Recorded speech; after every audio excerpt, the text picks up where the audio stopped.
Samuel L. Jackson, known for his commanding presence on screen and his unforgettable roles, is currently facing a deeply personal and heartbreaking moment. A recent vision brought to life by a gifted director for a new play has left Jackson in awe. He remarked, "She has a vision that's amazing for this play. I've seen this play a lot, and it's never been done this way.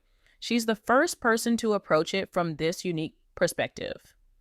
But while this creative milestone is happening in his professional life, tragic news concerning his wife has surfaced. This has led the iconic actor to make a decision that has stunned fans worldwide as he prepares to say goodbye to a part of his life that has defined him for decades.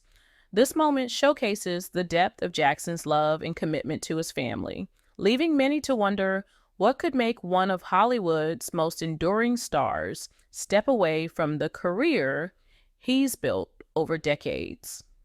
Let's dive into Samuel L. Jackson's life behind the scenes and uncover the real story behind this heartbreaking news. Samuel Leroy Jackson was born in Washington, D.C. on December 21, 1948. He was the only child of Elizabeth Harriet and Roy Henry Jackson. Although born in D.C., he was primarily raised in Chattanooga, Tennessee, after his father left the family and moved to Kansas City, Missouri, where he later passed away from alcoholism. Samuel only met his father twice in his lifetime. Raised by his mother, who worked as a factory worker and later as a supplies buyer for a mental institution, he also received guidance from his maternal grandparents, Edgar and Pearl Montgomery, along with other members of his extended family. Through DNA testing, Jackson discovered he has ancestral roots in the Benga people of Gabon, and in 2019, he became a naturalized citizen of the country. Despite his achievements, Jackson's childhood was not without its challenges. He attended several segregated schools and graduated from Riverside High School in Chattanooga. During his time in school, he played several instruments in the orchestra, including the French horn, piccolo, trumpet, and flute.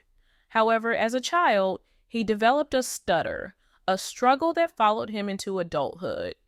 To overcome it, he pretended to be other people who didn't stutter, a coping mechanism that eventually led him to acting. Jackson initially pursued a degree in marine biology at Morehouse College in Atlanta, Georgia. However, after joining a local acting group to earn extra credit for a class, his interest in acting grew and he switched majors. Before graduating in 1972, he co-founded the Just Us Theater, a significant moment in his early acting career. The assassination of Martin Luther King Jr. in 1968 also impacted Jackson deeply. He attended King's funeral in Atlanta, serving as an usher, and later traveled to Memphis, Tennessee, to participate in a civil rights protest. In 1969, Jackson and other students held members of Morehouse College's Board of Trustees, including Martin Luther King Sr., hostage to demand changes in the school's curriculum and governance. While the college agreed to make policy changes, Jackson was charged with unlawful confinement, a second-degree felony, leading to a 2-year suspension. Nonetheless, he returned to Morehouse to complete his degree in drama in 1972. Early roles and addiction struggles. After graduation, Jackson began his acting career on stage, performing in plays like Home and a Soldier's Play. He then transitioned to television films before making his feature film debut in Together for Days. In 1976, he moved from Atlanta to New York City and spent the next decade performing in stage plays, including the premieres of The Piano Lesson and Two Trains Running at Yale Repertory Theater. To support himself during this time, Jackson worked as an overnight security guard in Manhattan Plaza. However, during this period, Jackson battled addiction to drugs and alcohol, which took a toll on his career. His struggles with addiction prevented him from taking some of his stage performances to Broadway. Despite these personal battles, Jackson delivered an outstanding performance in the 1981 play A Soldier's Play, catching the attention of director Spike Lee, who later cast him in films such as School Days and Do the Right Thing. Jackson also worked as a stand-in for Bill Cosby on The Cosby Show during this time. Throughout the late 1980s and early 1990s, Jackson continued to play minor roles in films such as Coming to America and Goodfellas. Unfortunately, his addiction worsened, leading to several heroin overdoses. He eventually switched to cocaine before his family intervened and checked him into a rehabilitation center. After completing rehab, Jackson was cast in Jungle Fever as a crack cocaine addict. The role was cathartic for him, allowing him to reflect on his own experiences. His performance was so compelling that the jury at the 1991 Cannes Film Festival created a special supporting actor award specifically for him. Breakthrough and Rise to Fame. In 1993, Jackson appeared as Big Don in True Romance, a film written by Quentin Tarantino. Tarantino, impressed with Jackson's talent, later wrote the role of Jules Winfield in Pulp Fiction specifically for him.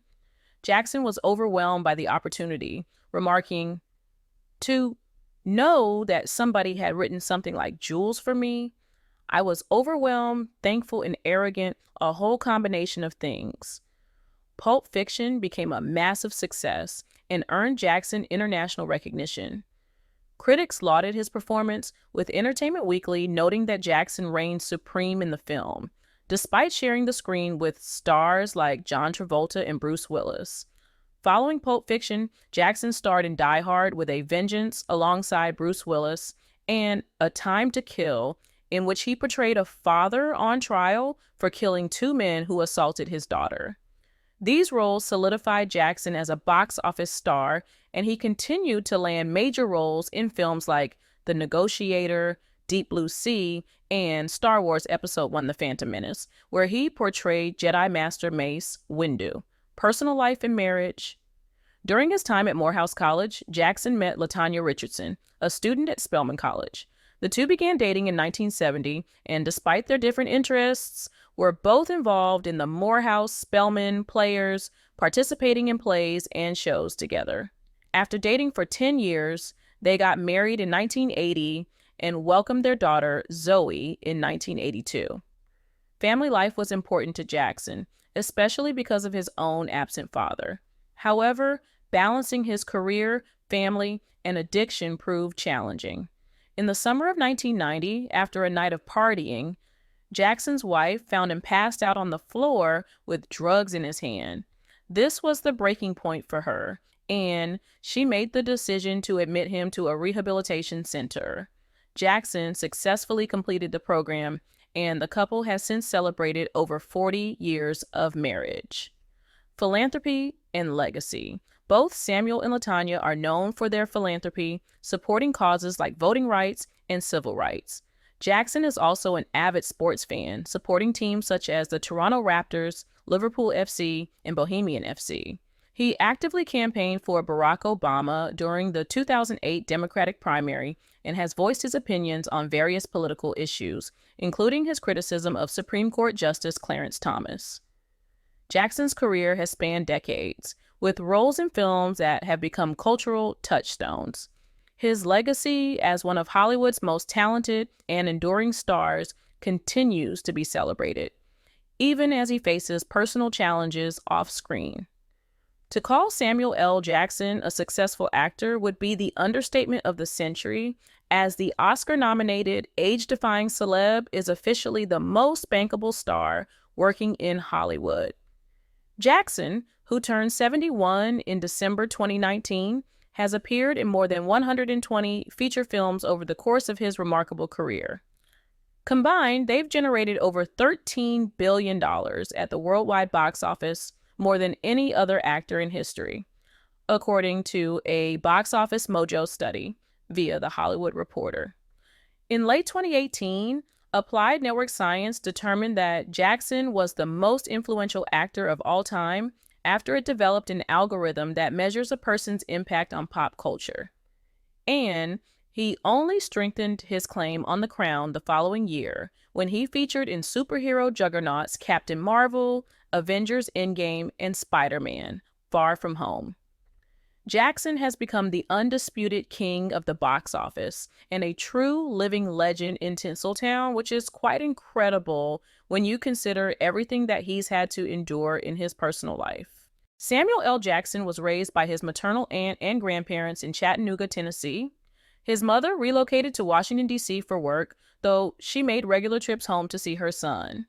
Jackson's father, however, was not in the picture. His dad left when he was still in diapers, though he's never been one to complain about it. "It was fine," he said when the Telegraph broached the subject during a 2012 interview. "One of the things that disturbs people about me is that I don't have separation anxiety."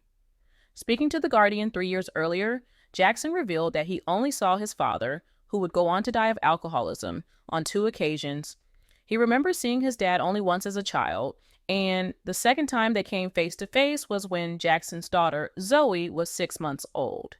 The actor happened to be in a show that was playing at a theater near his paternal grandmother's home and decided he wanted to meet her. When Jackson arrived at her house, his estranged father was also there. "There was no way I thought of him as my father," he said. "We had a conversation, and he said something like, 'You can't talk to me that way. I'm your father.' And I said, 'No, you're not. We're just two people talking.'" According to Jackson, his maternal grandfather was the real father figure in his life. Samuel L. Jackson's grandparents both worked when he was growing up, so he often went to work with his Aunt Edna, an elementary school teacher who had a huge impact on the future Hollywood star. "She forced me to do a lot of things that I didn't want to do when I was a kid," the actor said during an appearance on Live with Kelly and Michael. "I was reading by the time I was like 2. Edna's influence helped Jackson stand apart from his peers at a young age, but being the clever one didn't exactly make him popular with the other kids.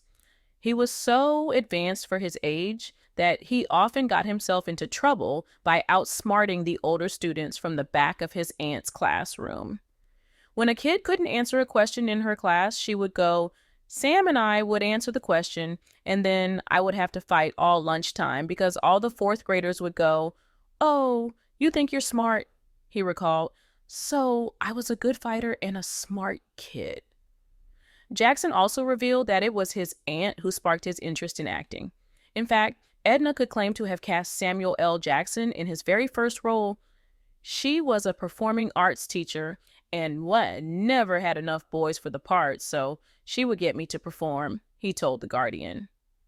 During an interview with the Mercury News in 2017, Samuel L. Jackson opened up about what life was really like growing up in segregated Tennessee during the 1950s. "For me, everything was very separate," he recalled. "Even the movie theaters I was going to were all Black theaters. My whole existence was Black." Still, the vast majority of faces up on the big screen were white. There were only a few actors of color for Jackson to look up to at the time, and they never seemed to make it to the end of a picture. When I did see Sidney Poitier or Harry Belafonte on screen, I often questioned my mama about why he died all the time. Then, when I started getting cast in something, I'd flip through the script and see what page I died on. I got it at that point. According to Jackson, he only crossed paths with white people in person when he went to downtown Chattanooga. During his appearance on Live with Kelly and Michael, he revealed that Black people were expected to act a certain way when visiting this part of town. "You don't look people in the eye," Jackson said, though he regularly flouted this rule because he didn't know any better. The future Marvel actor revealed he was taught lessons that most people don't have to learn today or shouldn't have to learn. Anyone who's even vaguely aware of Samuel L. Jackson work knows he's fond of one particular epithet. The actor has become synonymous with the word mother of asterisk, asterisk, asterisk, asterisk, asterisk, a word that he'd used a total of 171 times on the big screen by 2014, according to HuffPost. He's added dozens more since then. Jackson used his favorite curse word a whopping 40 times in 2019's Shaft alone. But he isn't just doing it because he can pull it off like nobody else. The reason Jackson uses the word so much is because it keeps the stutter he suffered with since childhood at bay. "I stuttered for a long time and it actually did help me stop," he told Vanity Fair. "It was spontaneous on how I discovered it. It was the word that hit me. And The word that kind of helped me stop stuttering with the DDDs and BBs